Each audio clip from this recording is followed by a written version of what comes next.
Dediler şair yaşayır biraz yaşlanıp qarıyıb. İmkanlı ailəyə gəlin köçüb pullanıb varlanıb. Bəxti qisməti tali yaxşı gətirib yarayıb. Dediler zahir görsen tanımarsan onu, Bu cür olacaqdı bu sevginin sonu.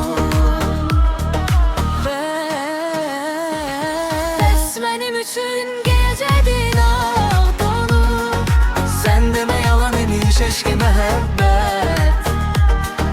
Bəs mənim üçün gecədin ağ donu.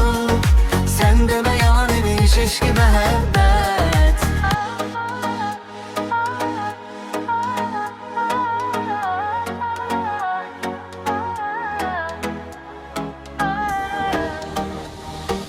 İller sonra sevdiğim hanımdan haber aldım.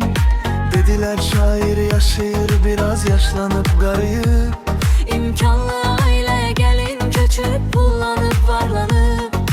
Bəxti qisməti tali yaxşı gətirib yarayıb. Dediler zahir görsen tanımarsan onu, Bu cür olacaqdı bu sevginin sonu.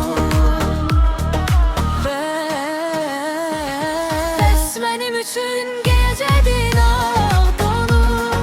sen deme yalan imiş eşki məhəbbət. Bəs mənim üçün gecədin ağ donu. Sen deme yalan imiş eşki məhəbbət.